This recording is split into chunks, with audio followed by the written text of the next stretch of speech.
A few days ago, I had the distinct misfortune of tripping face first into a video by the critical drinker. Now, I was already aware that YouTube has become a breeding ground for anti-woke dog whistle enthusiasts, and I regret to inform you that this guy met and exceeded those expectations. Let's take a brief blood pressure spiking tour through some of his most important critical insights into the film Thunderbolts. The movie begins with discount Black Widow, who's feeling sad and worthless because there's not much going on in her life outside of her work. And if that's not a neat encapsulation of modern feminism, frankly, I don't know what is.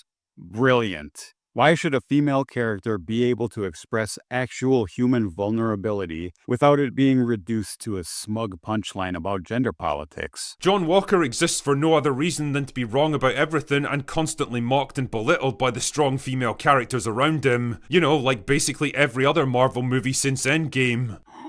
Strong female characters. Fascinating. I must have watched a different movie, one where he started off as an arrogant, entitled dickhead, and then, grew as a person. You might call that character development? No, clearly it's just Marvel waging war on the white man yet again. How could we ever possibly thank you enough for your scholarly insight, Captain Dipshit? Played by a disinterested Florence Pugh who practically faxes in her performance. Yes, she starts the film emotionally muted, but I wonder if there might be some reason for that. Like, was she possibly portraying a character who feels unfulfilled and disinterested in life? Shit. Could that have been intentional? I wonder why she didn't seem as apathetic later on when she emotionally breaks down in one of the most powerful scenes in the movie. It's almost as if she's acting. Like an actor.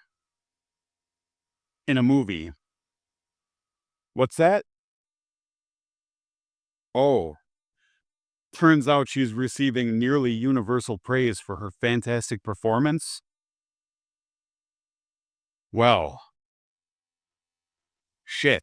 And then we reach the pièce de résistance. I'll never understand why Marvel keep trying to make Yelena a thing. I mean, what exactly are we supposed to find appealing about this character? She's basically a shorter, dumpier, less appealing version of Black Widow. What a deeply ugly, intellectually bankrupt thing to say. Even if you're allergic to nuance, and even Florence Pugh's cheekbones, maybe just don't base your entire opinion of a female character on whether she meets your jerk-off fantasy criteria, you fucking scumbag.